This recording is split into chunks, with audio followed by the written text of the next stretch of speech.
Hello everyone and welcome back to another video. Today we're going to be checking out America compared. Why other countries treat their people so much better. I found this on my recommended page, so let's check this out. I hope this is going to be a good one and I do believe it's going to be a great one, so don't forget, like this video, subscribe to the channel and watch till the end. Let's see what we got here. Also, before we get started, my Instagram is somewhere around here. Go follow me, check me out. And also I have a link to my Discord server, which is in the description below. So go check that out. Join our community. It would be lovely to have you all. Without further ado, let's get on to the reaction. This episode and others like it are made possible by the generous support of my patrons on Patreon. If you'd like to help me make more content like this, consider becoming a patron at patreon.com/secondthought. I'm going to say something that will probably offend many of my viewers. Let me preface this by saying that I, as an American, include myself in the following statement. Americans are quite possibly the most willfully ignorant people on the face of the planet.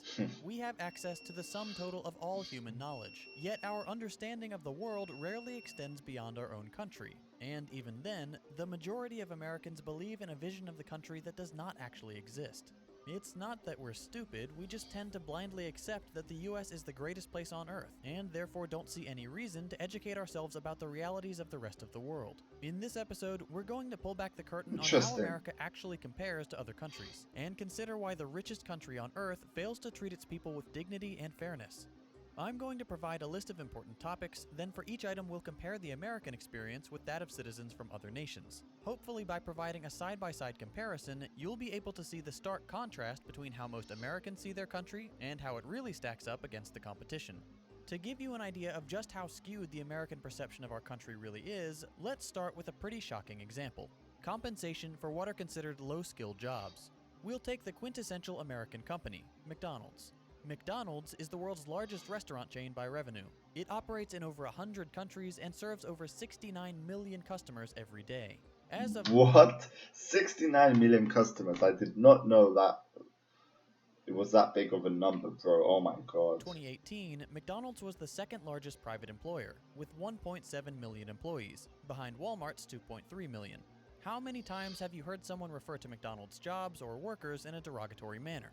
For some reason, people who work at McDonald's are seen as inferior or lazy or have any number of other unfair and unkind assessments leveled at them. This probably stems from the old notion of flipping burgers being a job anyone can perform. But the animosity towards low-wage workers has grown significantly in the past few decades. And in America, McDonald's workers really do suffer a low wage. As of 2020, the average crew member at McDonald's makes $9 per hour. The average McDonald's cashier makes $8 per hour. The federal minimum wage in the United States is $7.25, a rate which has not been raised in over a decade, and which should not be considered a reasonable wage for any position, considering the fact that a full-time minimum wage worker cannot afford to rent a two-bedroom apartment anywhere in the United States, and can't afford a one-bedroom apartment in over 95% of US counties. Now, the all-too-common response to data like this is something like, well, yeah, it's not a hard job, you should just find a better one. Here's a simple question. Should any job, regardless of technical skill required, pay workers so little that they cannot afford to rent even the smallest place to live? Not to mention other necessities like utilities, food, and medicine. Absolutely not. That is inhumane and cruel, especially coming from the second largest employer in the richest country on the planet. Other notable objections include, McDonald's has to make a profit. If they pay their workers more, they might go out of business. First of all, if you can't pay your workers a fair wage, your company should not be in business. End of story. But that again, is correct. McDonald's is not struggling to make ends meet. In 2019, McDonald's raked in $21 billion in revenue. But no matter how obvious the exploitation of low-wage workers, Americans are hell-bent on praising the very companies doing the exploiting. Take this article on Reader's Digest, for example.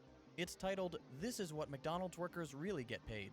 You see that and think, oh, nice, finally some news showing how poorly these workers are compensated. Then you scroll down and nope, they're actually praising McDonald's, saying things like, the food chain is also great for paying their workers fairly, and McDonald's is one of the highest paying fast food chains in the United States. This level of sycophancy is insane. If $8 or $9 an hour is some of the highest pay in the industry, that doesn't indicate that McDonald's is paying fairly, it indicates that a massive chunk of the population is being paid poverty wages. This is where taking an international perspective is so critical. If all you see is feel-good stories about how well McDonald's workers are paid, you'll never know how badly American workers are actually being treated. Let's take the same company, the same position, but in a different country. Here's a McDonald's in Denmark. The average McDonald's worker in Denmark, for doing the same low-skill job, makes $22 per hour. Well, Wow. hold on, you hear Reader's Digest scream from across the Atlantic. McDonald's workers in America get paid vacation days after just a year of work. Wow, enticing.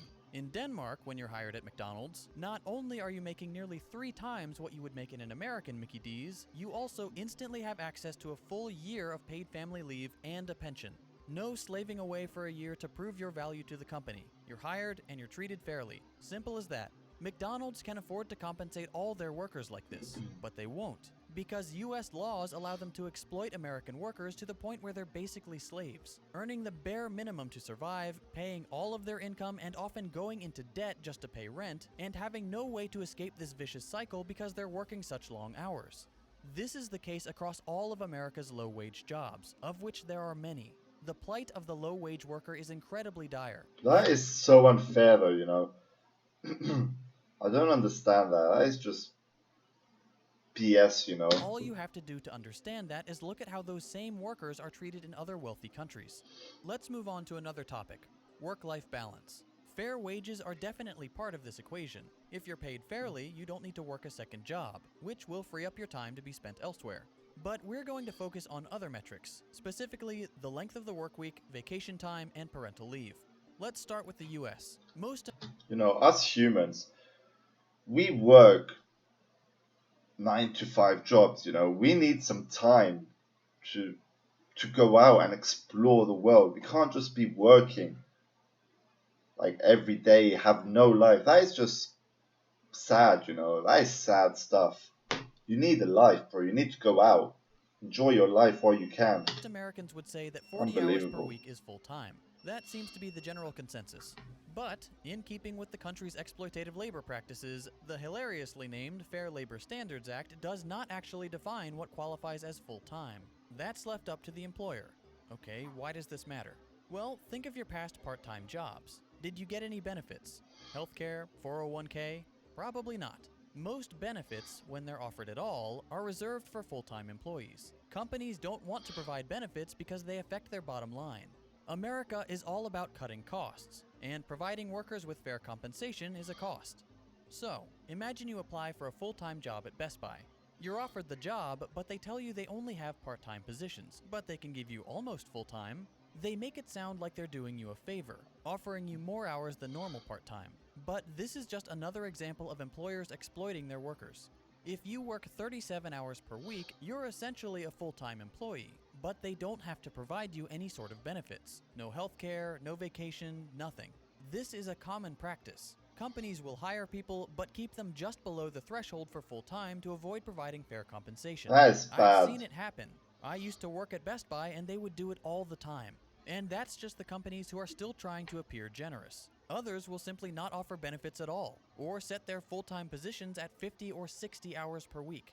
Sales positions are notorious for this. They'll often say, well, we expect you to work 40 hours, but all the top sellers are working 60 to 70 hours per week. This is coercion. They're trying to pressure you into working more hours to benefit them, and the compensation is never what they claim it will be. By allowing employers to define full-time work, American workers are held captive by corporations, forced to either work absurd hours to qualify for full-time benefits or find a second job to help cover the cost of things like health insurance. Both of these options lead to a terrible work-life balance, and as real wages have decreased and benefits have been offered less and less over the years, huge numbers of American workers have developed an unhealthy work-life balance. For example, in 1960, when workers had real bargaining power, only 20% of American women worked. Today, 70% of children live in households where both parents are working full-time. Where does all this lead? As of 2020, over 85% of American men and 66% of women work more than 40 hours per week. We work 137 more hours per year than Japanese workers, 260 more than That the is British, insane. and 499 more hours per year than the French. Why do other countries have such a better balance? Because many of them have Why? laws that cap the length of the full-time work week. Companies are required to pay their workers fairly and allow enough time off for employees to maintain a healthy work-life balance. That's not the case in the US. Vacation time is a similar story. Whereas many other countries mandate that employers provide paid vacation and sick days, the US does not. In every industrialized nation, workers get more paid vacation days and holidays than in the US. Here's a depressing graph to illustrate just how poorly we treat our workers. France 31, Spain 34, Austria 38, America 0. 0 paid vacation days, 0 paid holidays. And Wow. remember, these are the mandated figures. Every Austrian worker gets a minimum of 38 paid days off per year. Even in the worst possible employment situation, they'd still get 38 paid days off. In the US, many workers are lucky to get Christmas or Thanksgiving off at all, and the odds that it's a paid holiday. I currently live in Cyprus at the moment, but we get 21 paid leave. So I guess it's 38 is a big difference than 21, you know. They should just treat everyone the same. I don't know. It's hard to say. Next to 0. Let's move on to our final comparison, paid parental leave. Many Americans aren't even aware this is a thing, so let me explain. When an employee of a company has a child, sometimes they're offered parental leave, a period of time where they can stay home from work to bond with and take care of their new baby. This greatly benefits the Yeah. employee, the child, and in the long run, the company, because the employee will be happier, less stressed, and more loyal to the company. Of course, offering paid parental leave doesn't benefit corporations in the short term. And if there's one thing that encapsulates the American business philosophy, it's short-term gains over all else. So it won't surprise you to learn that the US is the only industrialized nation on the planet that does not mandate some amount of paid parental leave. This may be shocking to my American viewers because being able to get paid to spend time with your newborn child sounds like an impossible dream in our dystopian labor market. And honestly, it probably is impossible in our current America. We're so invested in self-destructive capitalism that even suggesting the possibility of paid parental leave would put US politicians out of a job. That's not the case in the rest of the industrialized world. In fact, every other OECD nation, and even in many third world countries, new parents are guaranteed at least several weeks of leave. Let's take a look at a few of them. Ethiopia, a country with an annual gross national income of under $900 per person, offers 90 days of leave with 100% Wow. pay. Madagascar, 14 weeks at 100%. What? Afghanistan, 90 days. Denmark, 52 weeks. Norway, 56 weeks. France, 16 weeks at 100% pay for your first child, up to 26 weeks for your third, on top of 104 unpaid weeks. Lithuania, 52 weeks at 100%, plus an additional 52 weeks at 80%. Again, the United States does not mandate a single day of paid parental leave even for the mother, and the father is never considered. This means that workers in America have to choose to either pay the exorbitant cost of childcare or have one parent quit their job in order to take care of the No, child. that I believe that is just wrong, you know. That is just wrong. I don't know. This is just my thoughts. I'm speaking honestly now. But you, this is just, you can't. One of the parents will then have to quit jobs, so then that brings less money to the family, you know. And then they have one extra person in the house, so they need the money. And then one of them has to quit the job. No, bro, that is just unreal. These are both bad options, which often lead to economic precarity. But that doesn't matter to the companies employing American workers. Profit is the only thing that matters. Hopefully, seeing these labor practices compared like this has made it clear that not only is the US not living up to its claim to being the greatest nation on earth, but also that it consistently ranks poorly and often dead last in terms of labor metrics. Why is it that the wealthiest, most powerful nation on earth can't pay their workers a fair wage, or provide healthcare, vacation time, or paid parental leave? You should realize by now that it's not that they can't, it's that they won't. Everything in America is beholden to the almighty dollar. Profit is the only motivator. If an action does not produce a greater profit, it will not be considered. Over the last few decades, Americans have watched as our livelihoods, our quality of life, and our dignity have all been stripped away by those who already make obscene amounts of money. Those in power say we're all in this together, but that couldn't be further from the truth. The ultra-wealthy and the world's largest corporations rely on Americans remaining ignorant. They rely on us accepting the lie that America is the greatest nation on earth. that it couldn't possibly get any better. All you have to do to shatter that lie is to take a look around the world.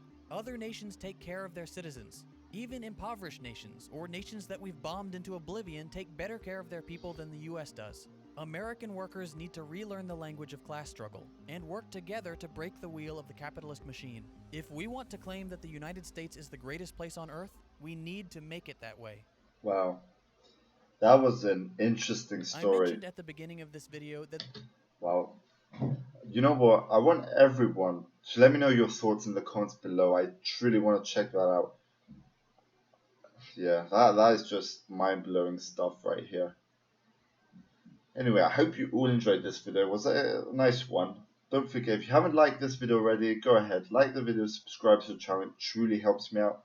Without further ado, that was it for today's video. We'll be seeing you on the next one. Peace out.